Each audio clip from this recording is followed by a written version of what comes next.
وہ حصہ دار ہوتے ہیں. بالکل. تو وہ آپ کی بات میں رول آؤٹ نہیں کر رہا ہوں, صحیح. لیکن کہیں نہ کہیں ان کو گراؤنڈ پہ ایکچولی کچھ کرنا بھی پڑے گا. چونکہ آپ نے اکنامک افیئر ڈویژن کے تحت, چیریٹی کمیشن کے تحت کہیں نہ کہیں رپورٹ بھی دینی ہے. رپورٹ بھی دینی ہے, آپ نے پورے اپنا آڈٹ ہاں, تو وہ جب تک آپ کا کچھ تو ہوگا نا سر, کچھ نہ کچھ تو کرنا ہی پڑے گا. جی بالکل. مطلب آپ 70% نہ کریں تو 40% تو کرنا ہی پڑے گا آپ کو ہر صورتحال میں. تو اگر وہ ان پیسوں کے آپ 40% بھی لگائیں, چاہے آپ شعوری تعلیم پہ دے رہے ہیں, چاہے ہیلتھ ایڈوکیسی میں دے رہے ہیں, جیسے آپ کے پاس واٹر بارن ڈیزیزز ہیں, ہیپاٹائٹس کی بات ہے, صاف پانی کی کیمپین ہے, تو کیمپین جب آپ کر رہے ہیں, جیسے بڑا ایشو ہے پاکستان میں, اس کو کہیں ہم الگ بھی پورا اس پہ پروگرام کر سکتے ہیں, یہ جو بہبود آبادی ہے. جی بالکل. جو ابھی ہم آرمی کو کہہ رہے ہیں کہ آپ ذرا آ جائیں, اس شعبے میں بھی آپ سنبھالیں کہ پاپولیشن کنٹرول ہو جائے. اب آپ حیران ہو جائیں گے, 8 تحصیلوں میں پروجیکٹ چل رہا تھا, کروڑوں کا ہے بہبود آبادی کے لیے. تو وہ کیا کرتے ہیں, وہ پہلے بتا دیتے ہیں کہ آپ یہ پروجیکٹ ہے, اتنے اتنے پیسے ہیں, یہ ہے, اور پھر صاف پانی کے پینے کا پروجیکٹ ہے. تو وہ آپ کی بات ٹھیک ہے, مس یوز ہوتا ہے, لیکن کام کرنا پڑتا ہے. اچھا, ہم بات ایک بڑا کرٹیکل سا کویشچن ہے. پچھلے دنوں میں ہی دیکھا گیا, پچھلے ادوار میں دیکھا گیا, سالوں میں, کہ جو INGOز ہیں وہ کوئی اسپیشل مقصد لے کے پاکستان میں آتی ہیں. ان کا مقصد ہیلپ سے زیادہ یہاں کی کسی بھی ملک کی, مطلب بہت سارے ملکوں میں وہ کام کر رہے ہیں, تو ان کی وہ جسے کہتے ہیں کہ خفیہ طور پہ چیزوں کو پتہ کرنا. جیسے آپ نے دیکھا کہ اسامہ بن لادن وہ بھی ایک NGO کے تحت منظر عام پہ آیا, اس کا کیا گیا. تو اس لیے لوگ جو انٹیریئر سائڈ میں ہیں, چاہے وہ KP کی ہے, سندھ ہے, پنجاب, وہ پسند نہیں کرتے UNDP اور ان چیزیں. وہ سمجھتے ہیں کہ یہ سپاہی ہیں اور یہ ہمارے ملک میں فساد برپا کرنے کے لیے ہیں. کیا یہ درست ہے؟ ایسا ہوتا رہا ہے پچھلے دنوں ادوار میں. اچھا, یہ دیکھیں, یہ پولیٹیکل سچویشن جب ہوتی ہے, جیسا کہ ایک اور بھی بات ہے, جیسے یہ بل گیٹس فاؤنڈیشن کا پولیو کا چل رہا ہے, تو اس میں یہ عام تو فہم یہی ہے کہ یہ شاید نسل کشی کے لیے استعمال کیا جا رہا ہے اس کو, انجیکشنس کو, تاکہ بچے نہ پیدا ہوں, ان کی جو جینوسائڈ ہو. تو اس کے لیے لوگ پھر وہ پولیو سے گھبراتے ہیں. پچھلے 30 سال سے تو لگ رہے ہیں, تو اب تک تو کچھ نہیں ہوا پاپولیشن. لیکن ابھی بھی مطلب ان سائڈ اگر چلے جائیں تو لوگوں کا یہی ہے کہ یہ نہیں, وہ لوگوں کا غلط فنامنا. آپ دیکھیں, ایک زمانے میں, ابھی نہیں, جب قرآن پاک چھپنے لگا تھا تو کتنی کیمپین چلی تھیں. اگر ہم اسی اپنے ساؤتھ ایشیا میں 6-7 سال نہیں چھپنے دیا انہوں نے قرآن کو کہ جی وہ ناقص سیاہی ہے, تو وہ تو ابھی دیکھ رہے ہیں کیا ہے, ابھی کتنی کیمپین چلی کہ آپ TV یوز نہیں کریں گے, آپ فلانا نہیں کریں گے. تو یہ غلط بات ہے. یہ جو جتنی سائنسی ترقی ہے, یہ کسی مولوی نے تو نہیں کی نا. جی بالکل, یہ سائنسٹسٹ نے کی ہے, اور وہ کوئی بھی ہوں, اور اس میں پاکستان کے لوگ بھی ہیں, شامل ہیں. اور ابھی آپ کی یوتھ کہاں کھڑی ہے سر؟ ابھی آپ کو, اب کبھی ہم جب یوتھ کے پروگرام رن کریں گے تو میں آپ کو حقائق دوں گا, آپ دنگ رہ جائیں گے کہ دنیا میں پاکستانی یوتھ کتنا اچھا پلے کر رہی ہے. تو یہ آپ کی بات ٹھیک ہے. کبھی یہ مقصد بھی ہوتے ہیں کہ آپ اس طریقے سے آتے ہیں, آپ یہ ان کا خیال غلط ہے کہ لوگوں کا آپ ڈیٹا لیتے ہیں. تو آپ مجھے یہ بتائیں, ہمارا جو نادرا ہے, ہمارا ڈیٹا کہاں پڑا ہے؟ کینیڈا میں پڑا ہے. ان کو آلریڈی سارا کچھ ہے ابھی تو. اچھا, ایک سسٹم ہے جس کی ابھی بہت افادیت ہو رہی ہے, سیٹلائٹ سسٹم. جی بالکل. یہ ایران جو ہے, امریکہ اور اسرائیل کو جو ناخن چنے چبا دیے ہیں, اس نے کیسے چبا رہا ہے؟ اس کو ایگزیکٹ پتہ ہے کہ کون سی بلڈنگ میں فوجی بیٹھے ہیں. جی بالکل. یہ سیٹلائٹ سسٹم. تو آپ مجھے یہ بتائیں, جیسے امریکہ کو سیٹلائٹ سسٹم کے تحت یہ پتہ ہے کہ پاکستان میں کتنے کچے گھر ہیں, کتنے پکے ہیں, کتنے کھالے ہیں, کتنا ایگریکلچر ہے, کتنا کسان ہے, کتنی عورتیں ہیں, کتنے بچے ہیں, تو ان کو یہ پتہ لگانا مشکل ہے کوئی. یہ بھی کہیں نہ کہیں یہ مقصد بھی ہوتا ہے. پہلے تھا, اب نہیں رہا. تبھی فنڈنگ بھی کم ہوگی میرے خیال میں. فنڈنگ تو بالکل سکویز ہو گئی, اس کی ریزن اور ہے. ہاں, اس کی ریزن میں بھی یہی ریزن بھی ہو سکتی ہے. مانو دیں گے ان کا سیٹلائٹ اتنا اسٹرانگ ہو گیا, ان کو ضرورت نہیں رہی یہاں پہ. ہاں, کڈ بھی. لیکن یہ وقت کے ساتھ ساتھ آپ جیسے ترقی کر رہے ہیں, تو یہ آپ کی بات ایک سطح کے اوپر ٹھیک ہے. اچھا, وہ کوئی کسی کو ہماری انفارمیشن اس طرح لینے کی شاید ضرورت نہ ہو. ہمیں ریسٹرکٹ کرنا چاہیے. جیسے مطلب ہمارے اب ہم کام کرتے ہیں تو اداروں کے ساتھ مل کے کرتے ہیں, تو ان کو پتہ ہوتا ہے. یعنی آپ نیولی مرجنگ ڈسٹرکٹس میں لوگ کام کر رہے تھے تو وہ ایجنسیز کے ساتھ مل کے کرتے ہیں, تو ان کو پتہ ہوتا ہے کیا موو کرنا ہے, کہاں جانا ہے, کون بندہ ہے وہ جو جس بندے کو مل رہے ہیں وہ کتنا کریڈیبل ہے. تو ایسی سچویشن کہیں ہوگی ریئر, لیکن مطلب عرف عام میں نہیں ہے, ایٹ لارج بھی نہیں ہے. مسکنسیپشنز ہیں یہ, ہاں مسکنسیپشن پھیلائی جاتی ہیں. ابھی یہی دیکھیں یہ جو پولیو کے انجیکشن ہے, اس پہ جس پہ ہم بات کر رہے ہیں تو پوری دنیا میں لگ رہے ہیں 50 سال سے پاپولیشن رکی ہے یا 8.25 ارب کراس کر گئی ہے. صحیح. کہاں بڑھی ہے سب سے زیادہ؟ جی مطلب ساؤتھ ایشیا میں ہے. ساؤتھ ایشیا میں بالکل. اور ساؤتھ ایسٹ ایشیا میں ہے. انڈونیشیا میں کتنے کہاں, وہ تو ہم سے زیادہ ایڈوانس مسلمان ہیں. صحیح. تو وہاں بھی بڑھ رہی ہے پاپولیشن. اچھا امداد صاحب, ہمارے کہا جاتا ہے کہ جو پاکستانی ہیں, جو مسلمان قوم ہیں, ان میں چیریٹی کا عنصر بہت زیادہ پایا جاتا ہے. جب بھی کوئی مشکل حالات آتے ہیں تو یہ لوگ بڑے آگے بڑھ چڑھ کے فنڈنگ کرتے ہیں اور پیسے دیتے ہیں. لیکن پچھلے دنوں میں دیکھا گیا ہے کہ بہت ساری ریسٹرکشنز لگی ہیں گورنمنٹ کی طرف سے NGOs کے اوپر جو فلاحی کام کر رہے تھے. ان کے قوانین بڑے سخت ہو گئے ہیں. کیا اس سے بھی لوگ ڈسہارٹ ہوتے ہیں کہ وہ فنڈنگ کریں یا پیسے لیں اور فلاحی کام کریں؟ I really want to appreciate کہ ہم بطور پاکستانی دنیا میں یہ جو خدمت خلق ہے, جی بالکل, جو ایک دوسرے کی خدمت ہے, ایمرجنسیز میں, سائیکلونز میں اور طرح کی تباہی جب آتی ہے تو پاکستانی بہت عظیم لوگ ہیں جو ایک دوسرے کی مدد کرتے ہیں. اور ابھی بھی اگر لوگ ایک دوسرے کو سپورٹ نہ کر رہے ہوں تو حکومت کے بس میں نہیں ہے کچھ بھی. جی بالکل. ابھی حکومت جو بھی کام کرتی ہے تو وہ انجمن تاجران کو بلاتے ہیں, اگر کسی ایریا میں فلڈ آیا ہے کہ آپ اتنے کیمپ لگا دیں, اتنوں کو کھانا بہم پہنچا دیں, ہمارے لوگ ہی دے رہے ہوتے ہیں. اور اگر ہم ایز این ایوریج دیں تو ایک ریسرچ ہوئی تھی پاکستان کے اندر ہر بندہ روزانہ کی بنیاد پہ اللہ کے نام پہ انسانیت کی خدمت اور بہتری کے لیے 65 روپے دیتا ہے. تو آپ دیکھیں کہاں بات پہنچتی ہے.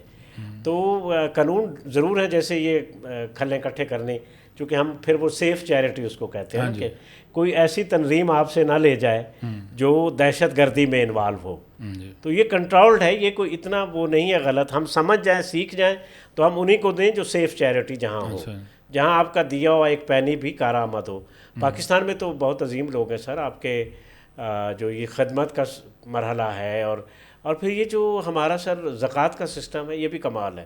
اچھا. بے شک ہم ایکسٹینڈنگ فیملیز کو دیں, بہت سارے لوگ تو اپنے جاننے والوں کو دیتے ہیں نا, مستحقین کو, تو وہ صحیح لوگوں کو پہنچ جاتی ہے. اور مس یوز وہیں ہوتی ہے آپ جو مینلی یہ دیکھتے ہیں کہ لوگ جیب میں نہ ڈال لیں یا کوئی دہشت گرد تنظیم میں نہ لے جائیں. ٹھیک ہوگا. جو انٹرنیشنلی بین ہو. اچھا امتیاز صاحب, کسی بھی ملک میں جو نوجوان طبقہ ہے وہ بہت بڑا وائٹل رول پلے کرتا ہے. تو عام طور پہ دیکھا ہے کہ ہمارے نوجوان جو ہیں وہ اتنے فلاحی کاموں میں آج کل اتنے موبلائز نہیں ہیں. تو ان کو موبلائز کرنے کے لیے کیا اقدامات ہونے چاہیے اور کیا اقدامات کرنے چاہیے ایز اے پرسنل لیول اور ایز اے گورنمنٹ لیول؟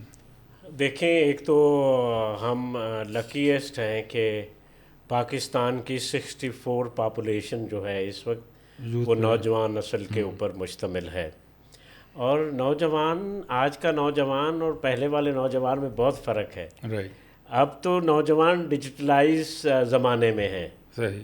مطلب نوجوان نسل پوری دنیا میں پاکستان کا بہترین فیس بتا سکتے ہیں. کیسے؟ ان کے ہاتھ میں بڑے کیمراز ہیں, جہاں کھڑے ہوں کہ آپ کتنے اچھے مہمان نواز ہیں, ہماری کتنی رچ کلچرز ہیں بطور پاکستان, ہم کتنی بہترین روایات کے امین ہیں. تو نوجوان نسل تو زیادہ اویئر ہے, اس کو چینلائز کرنا ہے, اس کو مواقع دینے ہیں, اس کو چینلائز کرنا ہے.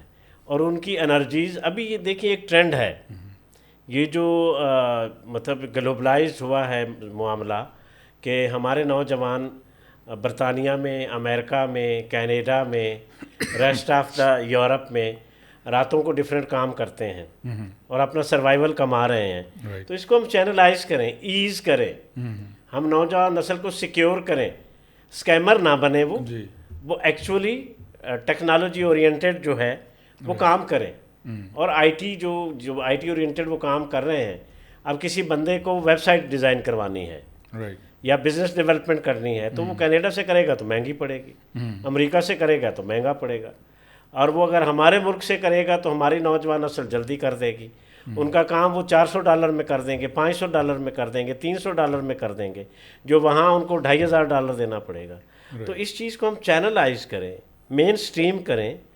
ریاست جو ہے بچوں کو موقع دے, کیونکہ اب ٹرینڈ یہی ہے, اب گلوب کے فاصلے سمٹ رہے ہیں اور ٹیکنالوجی کے ذریعے آپ لنک میں ہیں.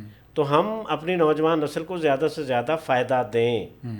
لیجسلیشن ہو, ان کی آگاہی ہو بچوں کو, سائبر کرائم سے ہم بچائیں, ہم ان کو اسکیم سے بچائیں, ہم ان کو ہیکر نہ بنائیں کہ کوئی ہیکنگ منی آ رہی ہے تو وہ اس کو ویلکم کریں, وہ نہ ہو.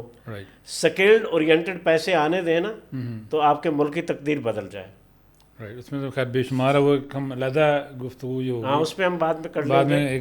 لیکن اچھا اگر ہم دیکھیں تو سماجی سطح کے اوپر بھی نوجوان نسل جو ہے نا وہ اگر لیڈ کر, جو یوتھ لیڈ آرگنائزیشن ہے وہ بہت اچھے کام کر رہی ہیں, چونکہ وہ فینامینا کو اٹیچ کرتے ہیں.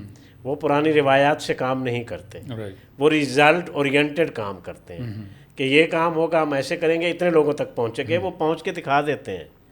وہ ٹیسٹیمونیل تیار کرتے ہیں, وہ آڈیوز ویڈیوز, موسٹلی ویڈیوز کا فینامینا تو ٹھک کر کے بناتے ہیں اور وہ سوشل میڈیا کا بہترین استعمال کرتے ہیں. تو نوجوان نسل بھی اپنا فیوچر وہاں دیکھ رہے ہیں. یہ الگ بات ہے کہ ابھی ریسیشن ہے لیکن ہمیشہ نہیں چلے گا.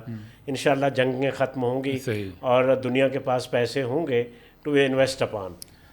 ناظرین میں بتاتا چلوں کہ ممتاز صاحب صرف این جی او رن نہیں کر رہے, اور ان کا صرف سوشل سیکٹر کا تعلق نہیں ہے, یہ ایک بڑی ادبی شخصیت بھی ہیں اور ملکی اور غیر ملکی جو معاملات ہیں ان پہ ان کی بڑی گہری نظر ہے. تو ہماری کوشش ہوگی کہ ہم وقتاً فوقتاً ان کے ساتھ مختلف موضوعات پر گفتگو کرتے رہیں اور ان سے جانتے رہیں. اور اسپیشل ایک ٹاپک ابھی میرے ذہن میں آیا ہے کہ جو یوتھ کے حوالے سے جو موبلائزیشن ہوئی ہے ہمارے ہمسایہ ملکوں میں, بنگلہ دیش میں, سری لنکا میں, نیپال میں اور ابھی ریسنٹلی انڈیا میں, اس کے بارے میں بھی ہم گفتگو انشاءاللہ نیکسٹ کسی ایپیسوڈ میں کریں گے کہ آیا یہ چیزیں پاکستان میں بھی ہو سکتی ہیں, پاسبلٹی ہے ان میں کہ نہیں.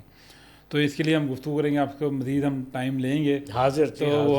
تو ہمیں یہ این جی او کے حوالے سے بتائیں کہ جو نوجوان لوگ سوشل ورک کرنا چاہتے ہیں اور اس کو وہ لیگلائز بھی کرنا چاہتے ہیں اور اپنی کوئی این جی او بنانا چاہتے ہیں, اور وہ ان کو کن باتوں کا خیال رکھنا چاہیے. اور ایک عام آدمی کے لیے یہ ہے کہ اگر کوئی زکوٰۃ صدقہ دینا چاہتا ہے تو وہ بھی دیتے ہوئے کس آرگنائزیشن کو دے اور کس. اچھا, ایک تو وہ ضرور کام کریں. میں ابھی بہترین ایک مثال ہے, ابھی میں وہ بھی آپ سے بعد میں شیئر کرتا ہوں. لیکن پہلی چیز ہے کہ پاکستان میں کہاں کہاں جو رجسٹر ہوتے ہیں یہ ان کو پتہ ہو. اور ایک لا آف دا لینڈ کا جو ہے نا احترام بہت ضروری ہے. ہم اپنے ملک کے قوانین کے مطابق بھی کام کر سکتے ہیں, کوئی بہت مشکل نہیں ہے. مطلب باہر کی دنیا میں بھی آپ لائسنس ڈرائیونگ کا مشکل سے لیتے ہیں, یہاں بھی آپ رجسٹر کریں تو وہ آپ سے یہی کہتے ہیں نا کہ جو آپ کے بورڈ پہ لوگ ہیں یا ممبر ہیں وہ ان کے اوپر کوئی ایف آئی آر نہ ہو, کہیں کرائم میں انوالو نہ ہوں اور پاکستان میں ٹیکس دیتے ہوں. تو نوجوان نسل ان چیزوں کا خیال رکھ کے بہت بہتر کام کر سکتے ہیں. ابھی میری بیٹی جو ہے وہ انہوں نے 3 سہیلیوں نے مل کے کوئی ایک این جی او, ابھی پیپر این جی او بنائی ہے, اور وہ جائیں گے سویٹ ہومز, یہ جو ہے نا ابھی وہ بیت المال کے جو یتیم بچوں کے لیے وہ ان کا تعلیمی ادارہ ہے. تو میری بیٹی اور انہوں نے ابھی وہ انٹرو ہی ڈالا ہے تو ان کو کوئی 5-6 لاکھ فنڈنگ اکٹھی ہو گئی ہے ان کی. ایک انہوں نے اکاؤنٹ جو اس میں پیسے لوگ دیتے ہیں, ٹرسٹ کرتے ہیں. اب وہ جائیں گی جب تو وہ ٹیسٹیمونیل بنے گا, کتنے بچوں کے لیے تحائف لے کے جائیں گی, یتیم بچوں کے ساتھ ہاں تو وہ بتائیں گی. تو لوگ ٹرسٹ بھی کرتے ہیں اور نوجوان نسل کو اس چیز کا پتہ ہونا چاہیے, ٹرینڈ ہونا چاہیے ان کو. اچھا, ہمیں نوجوانوں کے لیے جو کہ این جی او بنانا چاہتے ہیں, ہمیں اسٹیپ بائی اسٹیپ بنا دیں کہ کون کون سی ان کو رجسٹریشن کی ضرورت پڑتی ہے اور کون کون سے محکمے انوالو ہوتے ہیں اس میں. پہلے تو ان کو یہ فیصلہ کرنا ہے کہ بہترین نام کا انتخاب کریں ادارے کا, پھر کن شعبوں میں وہ کام کریں گے, کون سے اب پاکستان میں جن مطلب شعبے میں کام کی ضرورت ہے اس کا ڈیسائیڈ کر لیں, آئیڈینٹیفائی کر لیں. ہاں, اور پھر آسان رجسٹریشن سوشل ویلفیئر میں کر لیں. اوکے سوسائٹیز ایکٹ میں کر لیں, ٹرسٹ میں کر لیں, اوکے SCCP میں کر لیں. یہ تو نوجوانوں کو اس SCCP میں آسان پہلا ہے. اسٹیپ یہ ہے. ہاں پہلا اسٹیپ یہ ہے. اس کے بعد پھر اور بھی رجسٹریشن ہیں, جیسے آپ نے بتایا کہ چیریٹی کمیشن سے ہے. ہاں یہ پہلے ہو جائیں گے تو پھر چیریٹی کمیشن اس سے اگلا مرحلہ ہے. پھر کوئی بین الاقوامی فنڈنگ انوالو ہے یا نیشنل فنڈنگ بھی ہے تو پھر وہ اکنامک افیئر میں بھی جائیں گے. لیکن ابھی وہ اکنامک افیئر ڈویژن کے خلاف بہت سے سول سوسائٹی آرگنائزیشن کورٹ میں چلے گئے تھے, تو ان کا وہ اسٹے وغیرہ چل رہا ہے, تو وہ ابھی ادھر ادھر چلتا رہتا ہے. لیکن چیریٹی کمیشن تو ضروری ہے. وہ ضروری, یہ دو چیزیں یعنی کہ ضروری ہیں. ضروری یا وہ اس کو اپنا SCCP سے رجسٹر کروائیں یا SCCP مطلب کمپیئر ٹو ادر زیادہ آسان ہے. ایک وہاں تو 3 لوگ چاہیے. اوکے اچھا پھر یہ کہ وہ آپ ماہر ہیں تو آپ گھر بیٹھے اپنے IT یوز کرتے ہوئے آپ کر سکتے ہیں. رائٹ, تو وہ کر بھی لیتے ہیں. صحیح. اور پھر اس کے لیے مطلب گریجویٹ ہونا ضروری ہے, اور پھر شعبے کے آپ ایکسپرٹ لوگ لے رہے ہوں بس. ٹھیک ہے. اور دوسرا اینڈ میں پوچھ رہا تھا کہ اگر آپ نے فنڈنگ کسی کو دینی ہے تو آپ نے کیا چیزیں مد نظر رکھنی ہے آرگنائزیشن کے بارے میں؟ بس آپ یہ دیکھیں, ایک تو ان کا بینک اکاؤنٹ ہو, آپ بینک کے ذریعے دیں. اوکے. اور بینک اکاؤنٹ بھی آسانی سے نہیں کھلتا NGO کا. اوکے. اور وہ بھی شکر ہے مطلب پروسیس سے گزرنا پڑتا ہے, لیکن اچھا ہے. پھر یہ کہ ان کے کلیئر آبجیکٹیو دیکھیں, پھر ان کی کوئی پبلک اپیئرنس دیکھیں, کس موقع پہ انہوں نے لوگوں کے لیے کام کیا تھا, کہاں انہوں نے یعنی پیس پروموشن میں محرم اور سفر اور ربیع الاول اور ایسٹر اور جو بھی ہمارے مذہبی روایات کے دن ہیں, انہوں نے کس طرح کے کام کیا, کمیونٹی کو کہاں سروس دی, کتنے انہوں نے میڈیکل کیمپ کیے, ہیلتھ کے شعبے میں اگر ہیں تو کہاں انہوں نے دوائیاں دی, کس قسم کے ڈاکٹر گئے, کہاں انہوں نے فری ٹیسٹ. تو آپ ان کی اپیئرنس دیکھتے ہیں, تو پھر آپ ضرور دیں. میرا نہیں خیال کہ سب لوگ مس یوز کرتے ہیں. نوجوان کو زیادہ شوق ہوتا ہے کہ آگے پہنچے اور ڈلیور کرے, چونکہ اس کا بہت بڑا فیوچر پڑا ہوتا ہے. بالکل صحیح. اور اس میں ان کا سروائیول بھی نکل آتا ہے. جب ہم بات کر رہے ہیں نا 30 اور 70% کی, 30% کو آئے تو وہ 30% ان کے لیے لیگل ہے, وہ رکھیں, اور باقی 70% لوگوں کے دیں جا کے. اگر سروسز ڈیلیوری میں ہیں تو لے کے جائیں. بالکل. ممتاز صاحب آپ کا بہت بہت شکریہ, آپ نے قیمتی وقت نکالا ہمارے لیے, اتنی اہم باتیں ہمارے ساتھ شیئر کیں. ناظرین, آج کی اس گفتگو میں یہ بات بالکل صاف ہے کہ سوشل ورک ایک بہت بڑی ذمہ داری ہے. اگر ہم کسی کی مدد کرنا چاہتے ہیں یا اپنا صدقہ زکوٰۃ دینا چاہتے ہیں تو یہ ہماری ذمہ داری بنتی ہے کہ ہم سب سے پہلے تحقیق کریں. اندھا دھند فنڈ دیکھنے سے پہلے یہ دیکھیں کہ ہمارا جو فنڈ ہے جس آرگنائزیشن میں جا رہا ہے آیا کہ وہ حقیقی بھی ہے یا نہیں, اور وہ کسی کی زندگی بدلنے کا ذریعہ بنتی ہے کہ نہیں بنتی. یقیناً آپ کو ہماری یہ ایپیسوڈ پسند آئی ہوگی. اگر آپ کا کوئی سوال ہے یا اس موضوع کے متعلق آپ اپنی رائے دینا چاہتے ہیں تو اپنے کمنٹس میں ہمیں ضرور بتائیں, اور چینل کو سبسکرائب کرنا مت بھولیں, اور بیل آئیکن دبائیں, اور اپنے دوست احباب اور رشتہ داروں کے ساتھ اس کو شیئر کریں. نیکسٹ ایپیسوڈ میں ہم کسی نئی شخصیت کے ساتھ حاضر ہوں گے. جب تک کے لیے اپنے میزبان آصف افغان کو اجازت دیجیے, اور ایک بار پھر ممتاز صاحب آپ کا بہت شکریہ. ویلکم, زبردست.